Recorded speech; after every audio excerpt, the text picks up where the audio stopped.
Hello la famille, hello peuple du Seigneur, hello la communauté. Nous sommes là dans notre cadre de notre émission Parlez-nous de vous, pasteur. Parlez-nous de vous, pasteur. Je suis invité de cette première émission. C'est pourquoi je vais partager mon expérience avec vous. Mon invité est bien.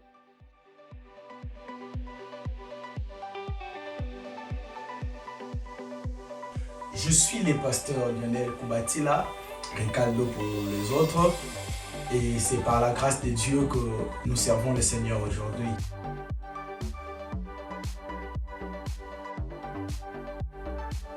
Ici, je parlerai de mes origines. Je suis congolais de naissance, je suis congolais et origine du Congo central, né d'une famille de 4 enfants dont je suis l'aîné de la famille et mes parents tous vivants, je pourrais dire comme ça. Et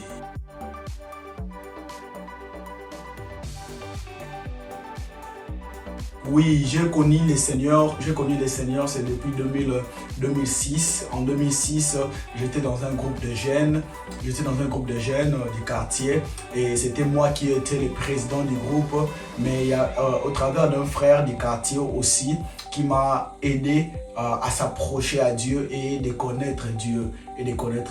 Si je peux citer, c'est le frère Fiston Kazali. C'est par lui qui m'a poussé encore d'aimer le Seigneur, parce que dans notre staff, dans notre groupe de jeunes, on s'est comporté un peu différemment que lui, et c'est par lui qu'il présentait un caractère un peu différent, un caractère un peu différent de nous étant que jeunes, et c'est par là qu'un jour il m'a poussé de venir à l'église et assister dans un séminaire, et en venant à l'église, c'était le jour de mon appel. Oui, c'est par ce jour-là que le Seigneur m'a doigté en disant que toi tu vas servir le Seigneur. Bon, c'était pour moi, c'était comme un rêve, c'était pour moi comme une affaire que je ne maîtrisais pas au fait, je ne maîtrisais pas et je ne comprenais pas comment ça pourrait se faire, parce qu'à l'époque, si je me souviens bien, j'avais des coiffures un peu bizarres, j'avais la crête et consort, donc je me comportais vraiment en tant que jeune, et j'aimais très aussi les fashion et comme ça. Et c'est par là que le Seigneur m'a pointé du doigt en disant que toi tu vas servir le Seigneur. Oui, c'est par là que le Seigneur m'a choisi, et après un certain moment, je me suis incliné sous le pied d'un homme de Dieu que je vais citer aussi, c'est qui est mon père spirituel, le pasteur Vania Mangwata. C'est par lui qu'il m'a pris dans le néant, et grâce à lui, il m'a formé, grâce à lui, il m'a baptisé, grâce à lui, il m'a affermi, grâce à lui, et il m'a consacré aussi, grâce à lui, il m'a amené jusqu'à tel point que je puisse devenir serviteur dans l'église.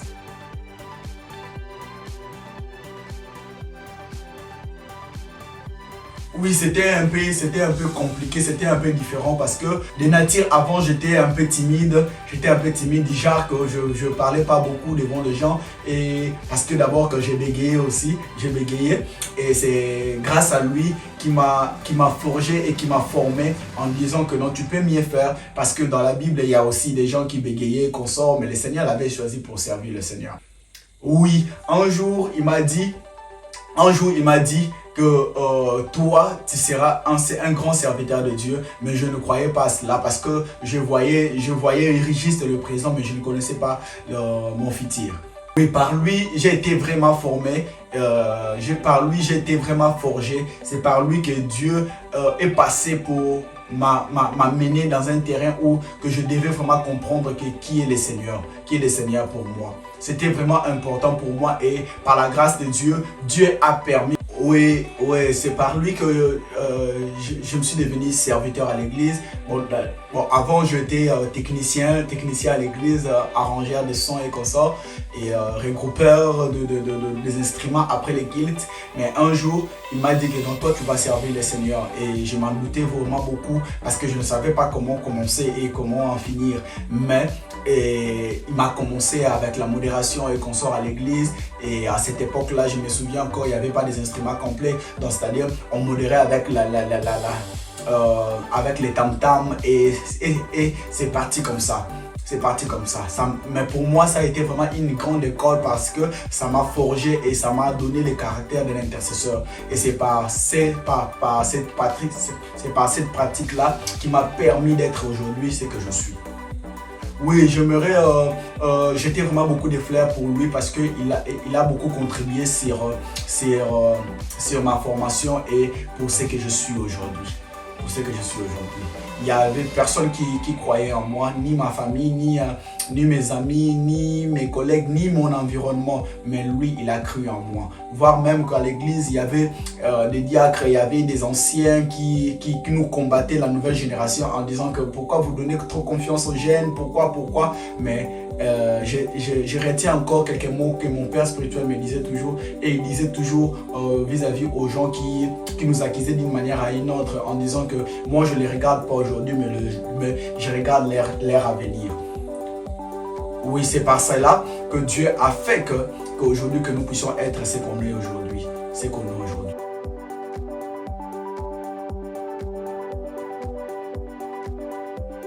C'est depuis 2013, si je ne me trompe pas, 2013 ou 2014, que je me suis devenu prédicateur. Parce que depuis tous ces temps-là, j'ai prêché à la jeunesse, j'ai prêché dans les retraites, j'ai prêché entre nous, mais je n'étais pas encore prédicateur connu ou prédicateur dans les grandes assemblées.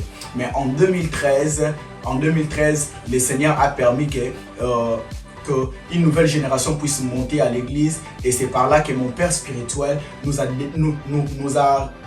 découvert dans la jeunesse et nous a fait prédicateur de l'église. Oui, à ce temps-là, on a commencé, moi je me souviens encore, ma première prédication était Seigneur, rends cette génération capable et responsable, si je ne me trompe pas. C'était dans une convention de jeunes. La convention de jeunes a été organisée par nous, les jeunes. Et comme j'étais président de jeunes, je parlais avec mon père et j'organise une convention et il m'a dit que ça serait mieux que toi aussi tu puisses être parmi les orateurs. C'était ma toute première fois de prêcher dans la grande assemblée. Et lorsqu'on a fait des affiches, comme j'étais aussi étudiant, j'étais un peu comme ça, et on a fait des affiches, on a fait des annonces, on a fait des banderoles. Il y a eu des gens qui venaient me voir comment je pourrais parler, comment je pourrais m'exprimer ces jours-là. Mais par la grâce de Dieu, ça s'est bien passé et Dieu a approuvé la chose qu'il avait mise en moi. C'est depuis ce jour-là, les décomptes a commencé. Et Dieu a fait grâce par mon parcours. Dieu m'a utilisé et il continue toujours à m'utiliser puissamment dans mes prédications. Et c'est par là aussi que les âmes sont sauvées et c'est par là aussi que nous prêchons Jésus.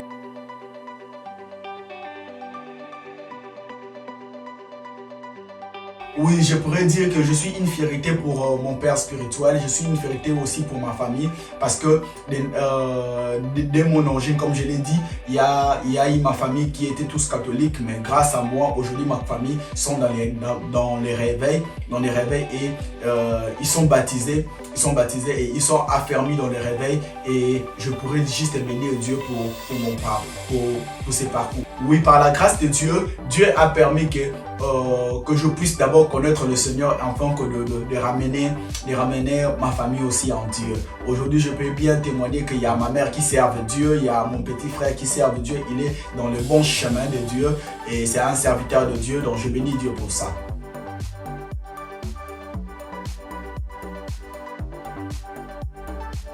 Oui, ma particularité dans mes messages, en fait, j'aime parler de Jésus, mais j'aime aussi que je puisse être un peu compliqué dans mes termes, en fait. J'aime aussi être compliqué dans mes termes, c'est-à-dire ramener des choses que les gens puissent se poser beaucoup de questions, mais en réalité, c'est pas de grandes choses.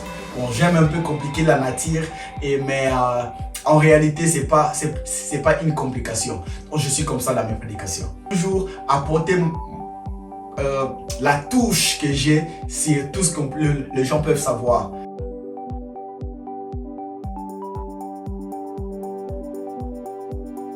Donc, je m'inspire beaucoup de la nature, je m'inspire aussi je m'inspire aussi de les Écritures de Dieu et aussi le Saint-Esprit ne manque jamais nous inspirer et nous parler de quoi nous devons parler. Et à chaque moment, Dieu veut nous parler. Dieu a réellement un message qu'il apporte vis-à-vis à son peuple. Donc c'est un peu ça ma particularité. Oui, je pourrais bien dire que ma source d'inspiration c'est le Saint-Esprit et la nature. Le Saint-Esprit et la nature et mes réflexions propres, je peux le dire.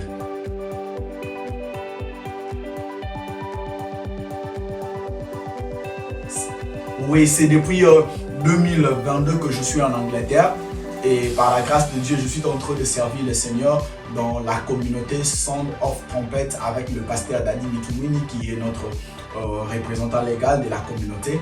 Oui, c'est une communauté, d'abord, c'est une communauté sérieuse, c'est une communauté bien par laquelle que, je me suis intégré là-dedans et aujourd'hui, je suis parmi le pasteur assistant du représentant légal de l'église ici à Bradford et par la grâce de Dieu nous avançons et Dieu ne cesse jamais de nous faire de merveilles. Oui, ma relation avec le représentant légal de la communauté, le représentant légal, avant qu'il puisse d'abord être pasteur à l'église, c'est-à-dire il est aussi mon beau-frère parce que c'est le grand frère à ma chère épouse, donc je sers Dieu dans ma belle famille. Je peux dire comme ça. Oui, effectivement, il y a la part des choses parce qu'il y a la part de Dieu et il y a la part des hommes. Donc, je lui respecte beaucoup étant que d'abord pasteur, étant que notre supérieur à l'église et aussi étant que grand frère et aussi étant que beau-frère. Donc, l'option beau-frère vient en dernier lieu. Je le respecte d'abord étant que notre responsable à l'église parce qu'il est notre pasteur responsable. Et après, au second lieu, je le respecte étant que grand frère parce qu'il est aussi âgé en âge que moi. Et la troisième position étant que mon beau-frère parce que je épousé dans sa famille.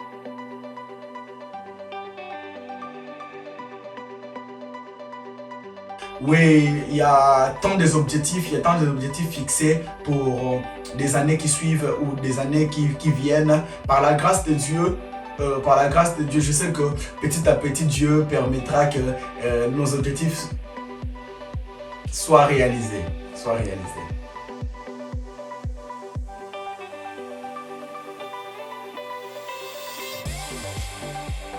Oui, à qui pourrez-vous tirer référence?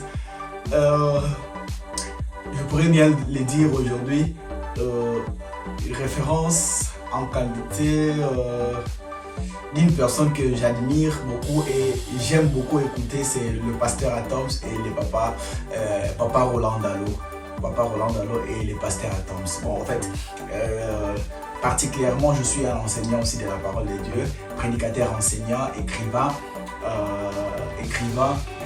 une personne qui s'inspire beaucoup aussi dans les Écritures et j'aime la façon de l'interprétation de l'Écriture du pasteur Atoms et le papa Roland Dallot. Et en termes de puissance, j'aime mon père spirituel. Il y a mon père spirituel qui dégage la puissance lorsqu'il est en service.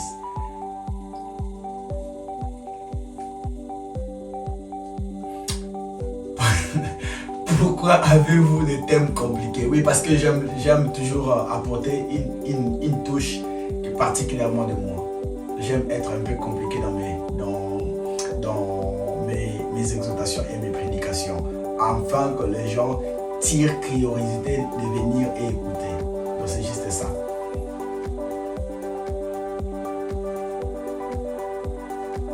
Oui, quel est mon apport à la communauté Sound of Trumpet? Oui, mon apport est que d'abord je suis jeune, j'ai beaucoup d'ambitions, j'ai beaucoup de choses à apporter. C'est une communauté que je me suis intégrée, ça fait déjà pratiquement une année que je pourrais me dire comme ça.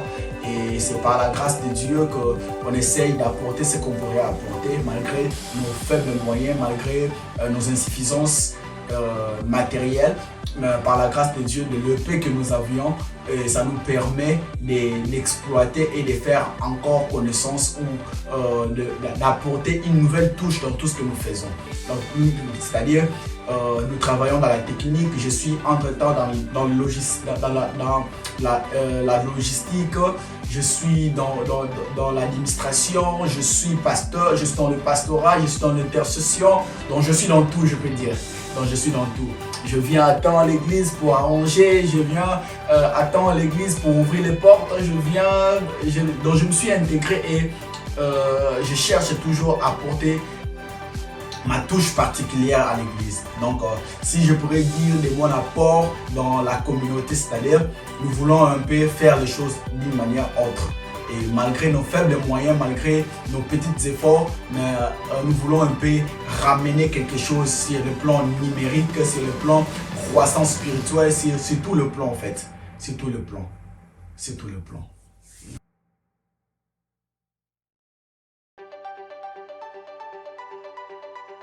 Quelle est la différence entre servir Dieu en Afrique et en Europe? Oui, il y a une grande différence de servir Dieu en Afrique et ici en Europe.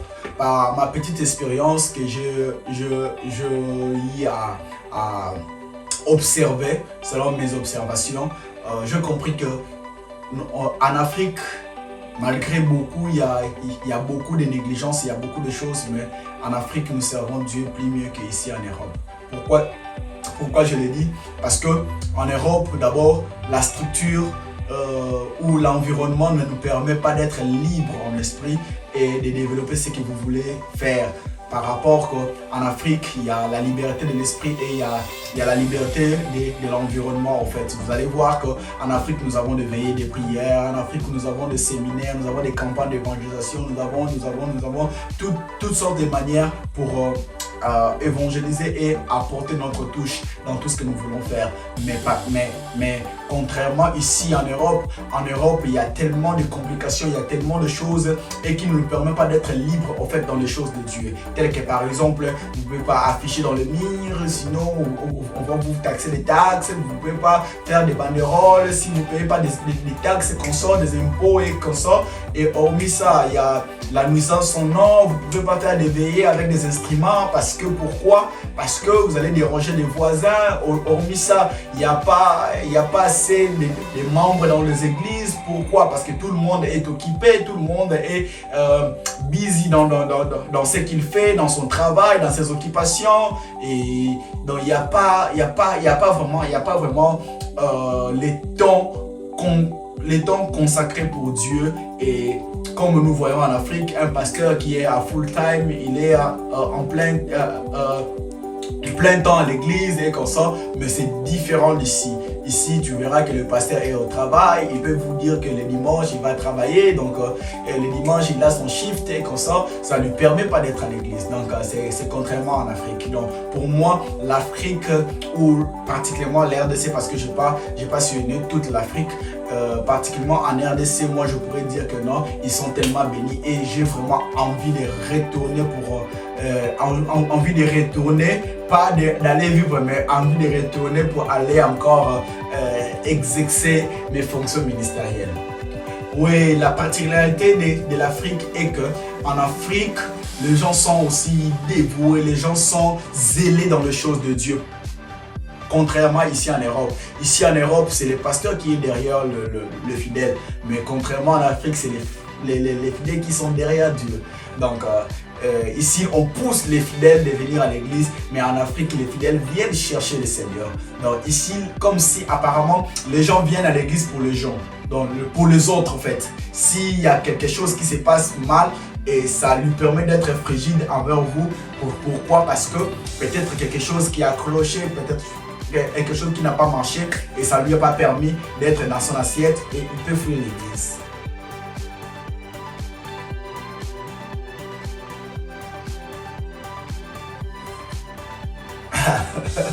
La dernière question, en fait,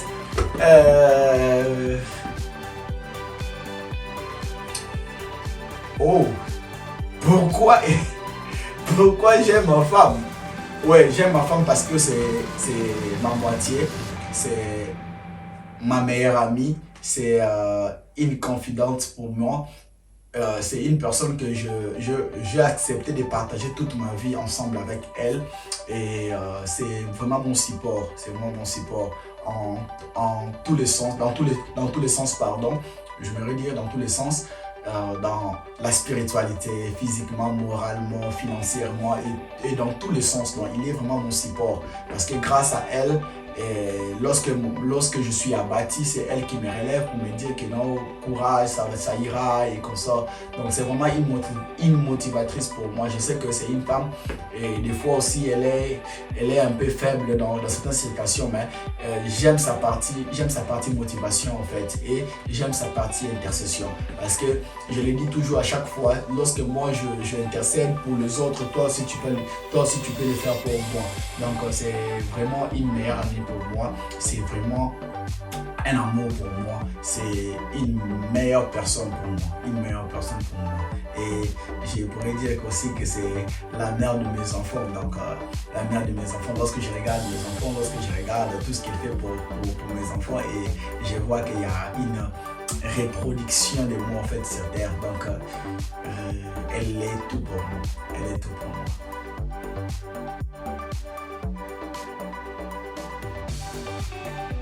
Mes ambitions,